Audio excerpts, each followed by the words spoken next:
The Beaches podcast is going to give you everything you want to know about a beach before you go there. I hope you enjoy the show. Be sure to check out our website, www.sandee.com. Without further ado, let's get into the show. Okay, so ever get that feeling?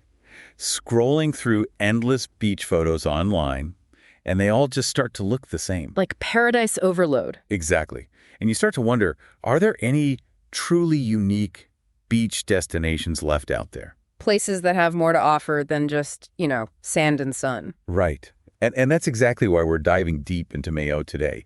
This isn't just another pretty island. We're talking pristine lagoons, mind-blowing marine life, and this whole other layer of cultural richness. It's one of those hidden gems, tucked away in the Indian Ocean, part of the Comoros archipelago. And officially a French overseas department, which has a whole other dimension to the mix. Exactly. So you've got this incredible blend of influences, and it really creates a unique atmosphere.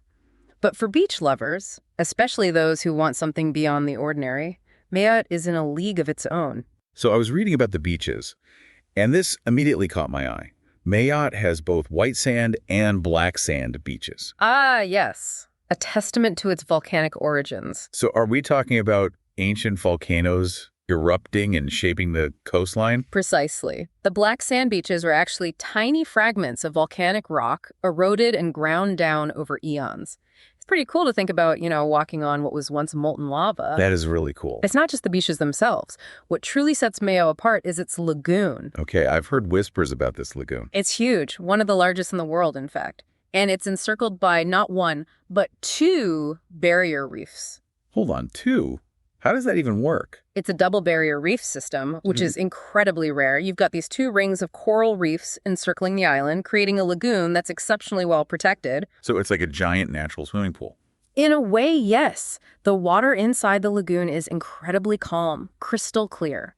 Perfect for swimming, snorkeling, even just relaxing on the beach without big waves crashing in. That sounds idyllic. But it's not just about the calm waters, right? Mm-hmm. What about the marine life? Because you mentioned mind-blowing diversity earlier. Oh, absolutely. The double barrier reef acts like this massive underwater apartment complex for all sorts of creatures. It's a haven for marine biodiversity. I mean, we're talking vibrant coral reefs teeming with life-colorful fish, graceful sea turtles. Any particular species that stand out? Mayotte is known for its populations of green sea turtles and hawksbill turtles, which are both sadly endangered, but they thrive in this protected environment. You might even spot a dugong. A dugong. Yeah. It's also known as a sea cow. They're these gentle giants that graze on seagrass beds in the lagoon. Pretty incredible to see one in person. Okay, you've sold me on the underwater world, that's for sure.